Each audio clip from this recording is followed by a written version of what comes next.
20 million Americans lost their jobs last month.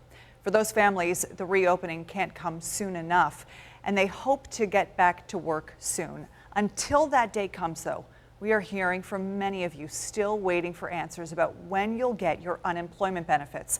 7 Eyewitness News reporter Ed Riley shares one woman's nightmare story while working to make sure the state is doing what's right to help frustrated families. I haven't even really had time to, as they say, properly mourn. The past several weeks have been heartbreaking and frustrating for Arlene K. Wasserman from Buffalo.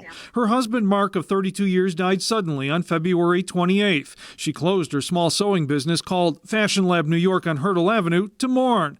With a full schedule of classes booked for young people, she planned to reopen in mid-March, but COVID-19 changed everything. So my business, I could live off of my business. I had to shut down completely. Without her husband's income and her business closed, Arlene hoped New York State unemployment would keep her afloat financially. But after weeks of trying and applying 3 times, Arlene still cannot get her benefits. You can't imagine how stressful it is just to dial the number over and over and over again. The biggest problem is the phone system. They ask me to put in my social security number, my code, and then I get hung up on. Arlene is not giving up, but desperate to pay her bills, she is now making and selling face masks. And I started hitting the ground and trying to support myself by making masks.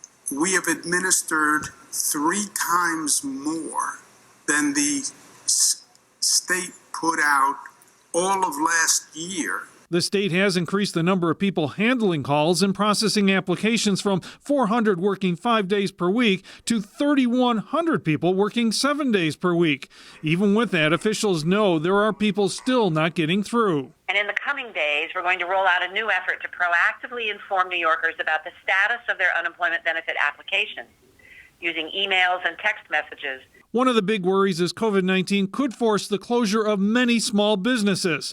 Arlene Wasserman worries if she cannot get her benefits, Fashion Lab New York might end up being one of them. Is there any chance you might not be able to make it work and your business will have to close? Yeah, absolutely. The Department of Labor's policy is not to discuss individual cases, but we did send Arlene's information to the department, hoping that someone there could help her out. Ed Riley, 7 Eyewitness News.